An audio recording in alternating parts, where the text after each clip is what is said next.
Kabarika! Welcome to the special Indigenous Peoples Day episode.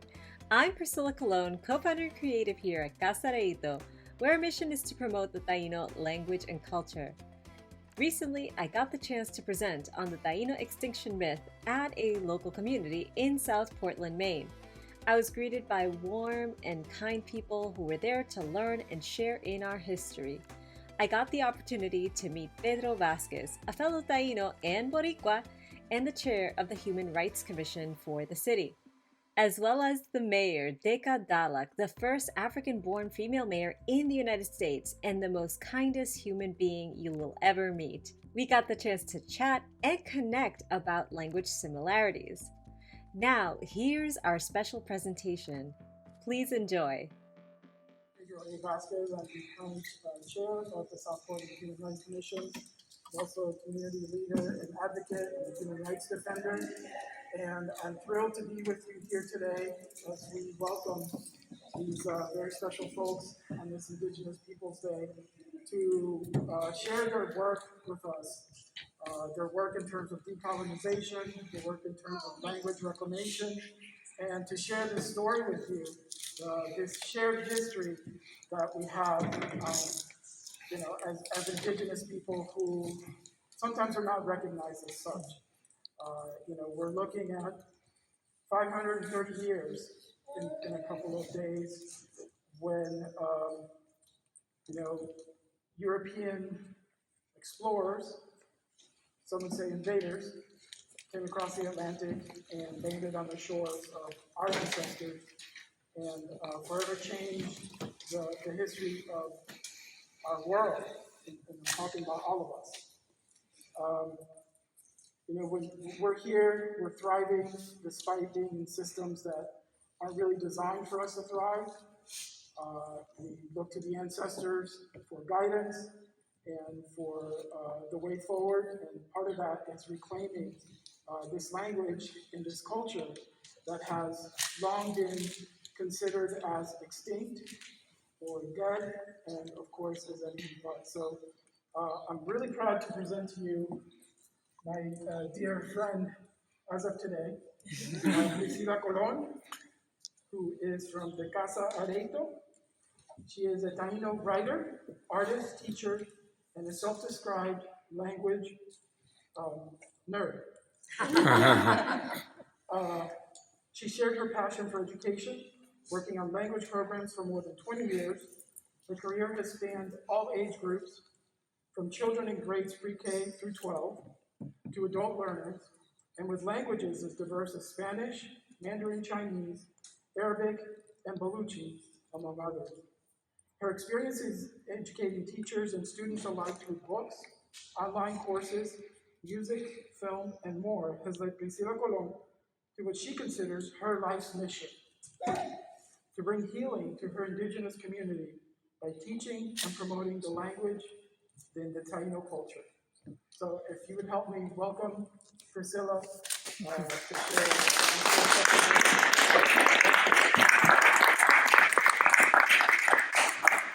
Hello everyone, thank you so much for having me today. So in the traditions of my ancestors, I'm here to tell you a story. So this is a story of survival and resilience, a story of people who everyone thought had gone extinct more than 500 years ago.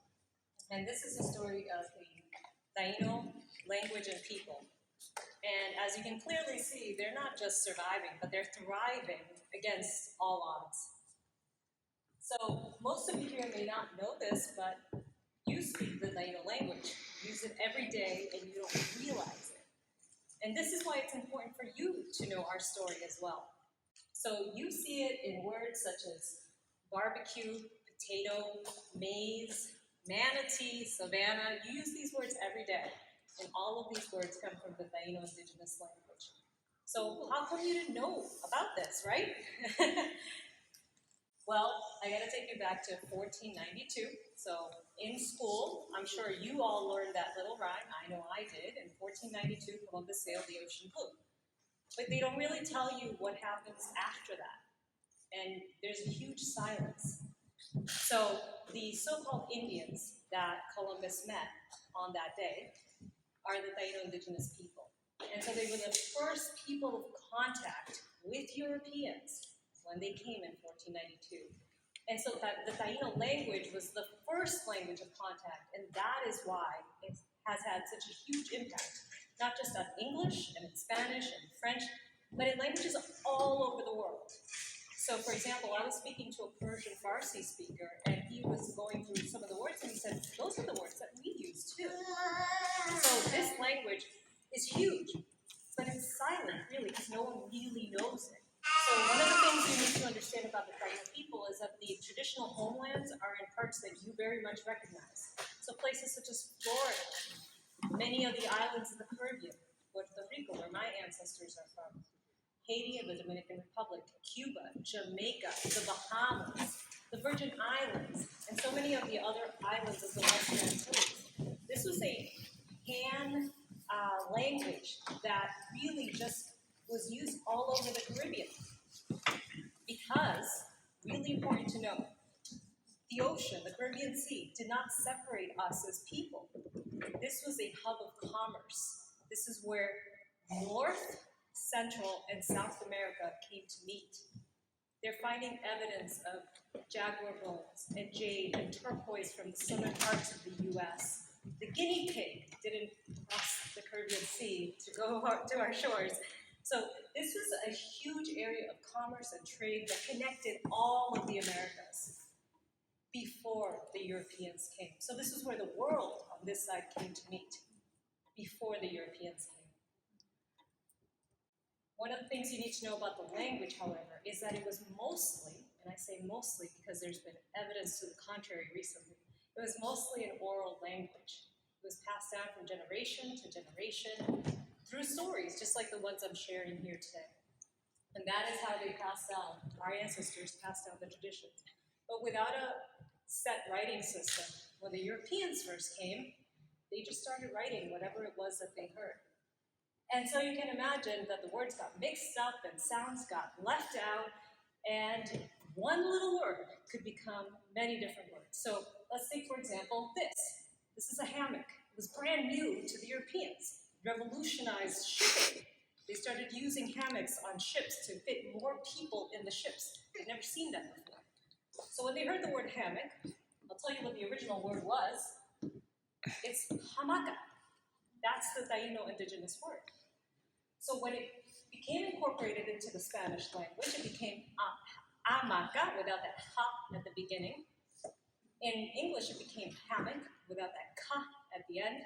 And in French, it became hamac without the ha or the ka. And so you can see how, as it moved from language to language, we started losing the fact that this is actually a Taíno indigenous word. Can I ask a question? Yeah, absolutely. When was it invented? Like the hammock or the hammock? Do you know when the first weaver put one together? We don't know, but hamacas or hammocks have been used all over South America and Central America for a long time. I can only imagine it was thousands and thousands of years ago. And actually, it's an interesting thing that you asked about hamaca. When you break down these words into their actual meanings, the ha part of it at the beginning means that it's something that is hanging. And the maka part refers to weaving, exactly what you mentioned. Oh, really? Yeah, so you start getting a sense of what these words mean. But of course, around the early 1500s, Taínos started vanishing, disappearing. This is what they tell us anyways, right? And there were a few reasons for this. So the first thing is that when Europeans first came, many Taínos were forced into slavery to work the mines digging for gold, on plantations as well. Many of them died in the wars against Europeans. Many of these wars are kind of brushed off, they were not talked about, but there were a lot of wars. And so these are the stories that you don't really learn when you are a child. At least I didn't learn them. Being of Taíno descent. And a lot of them also died from European diseases. The flu, smallpox, things that they didn't have any immunity to. There's a wonderful book that I absolutely love because it gives us insight into 1491, before the arrival of the Europeans. However, even in that book, they talk about the fact that the Taínos disappeared and vanished.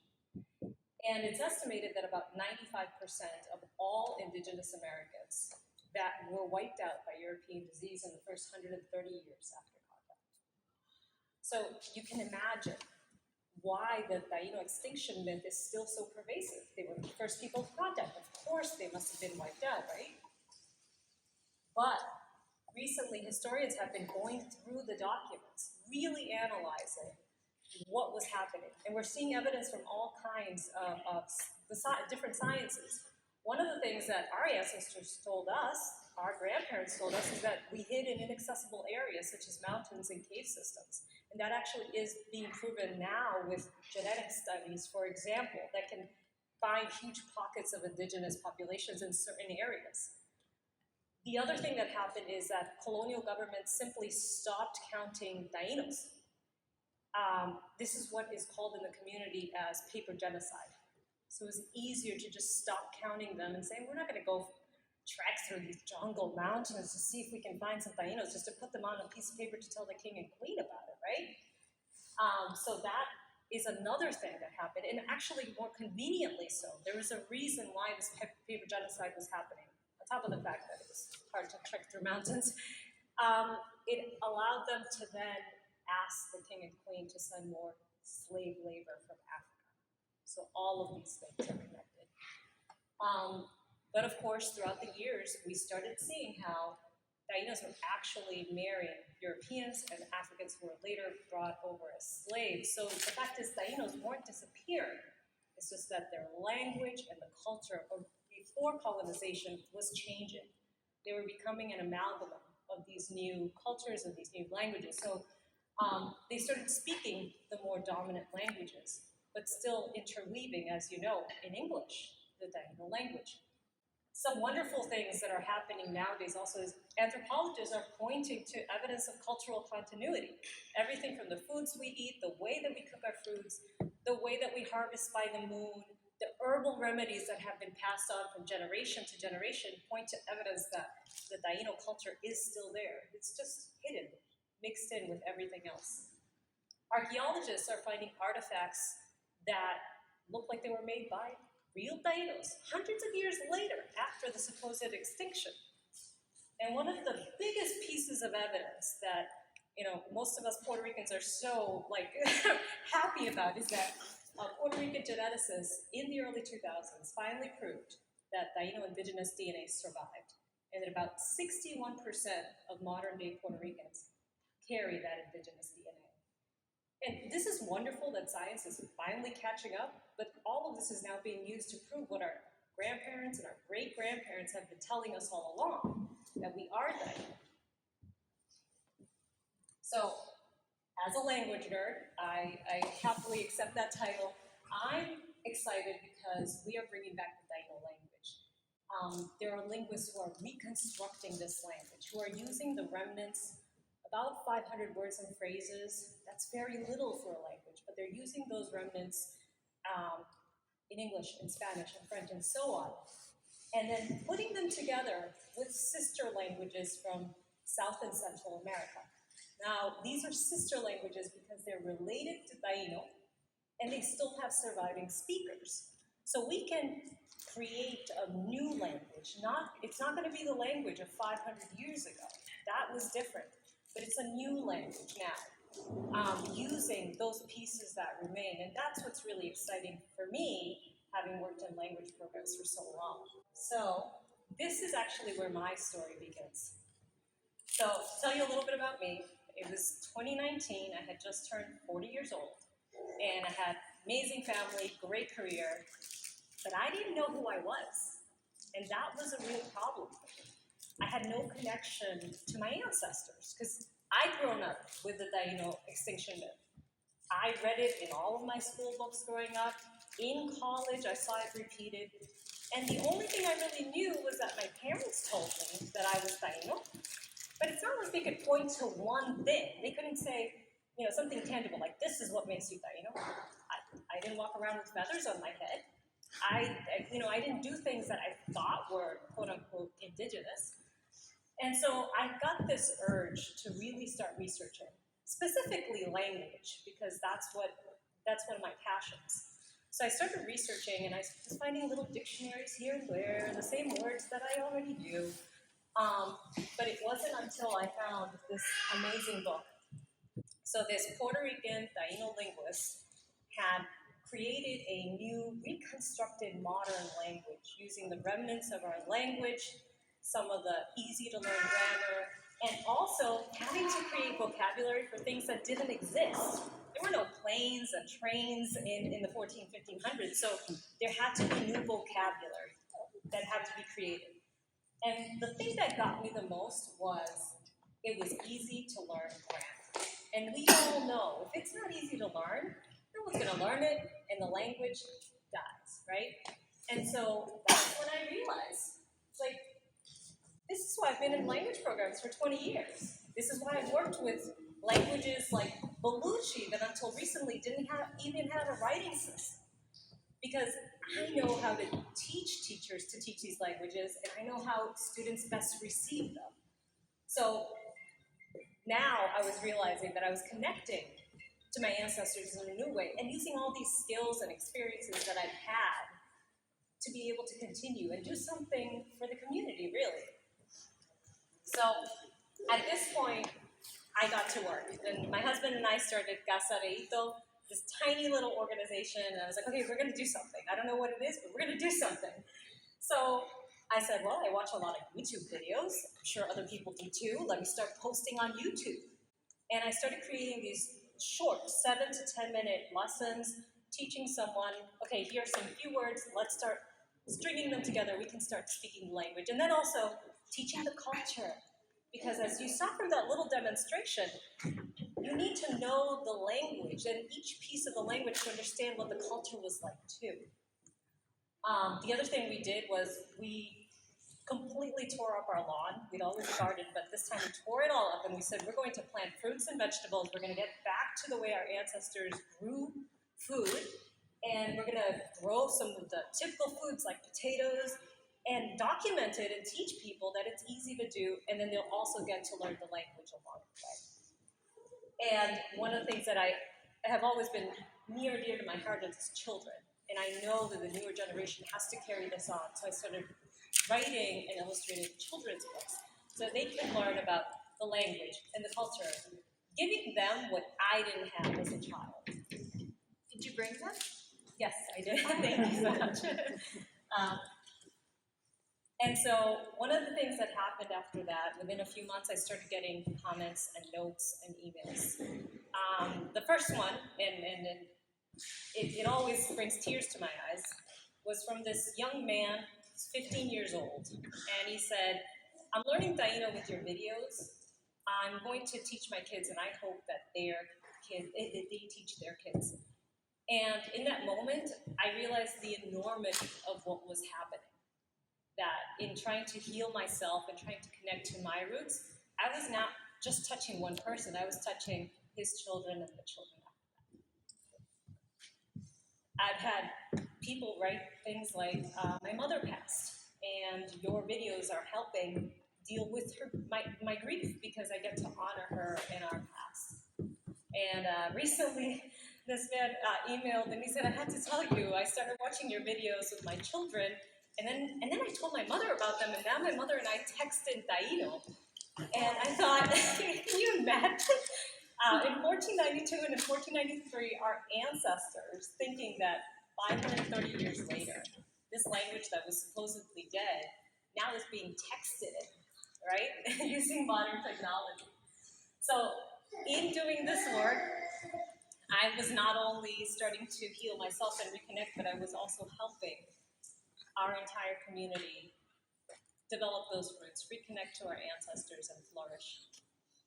So what I'm asking you today is to help us bust the Taíno extinction myth. All you have to do is, when you leave here today, tell one person, and that person will tell another, and all of a sudden 2 will become 4, and all of a sudden we're going to have millions of people know that Taínos are still here, that we still exist, that we're reclaiming our language and our culture. So now that you know my story, I'd love to formally introduce myself. Dakanulia Priscilla Colon, Daktoka Taíno. My name is Priscilla Colon. I am Taíno. Thank you so much.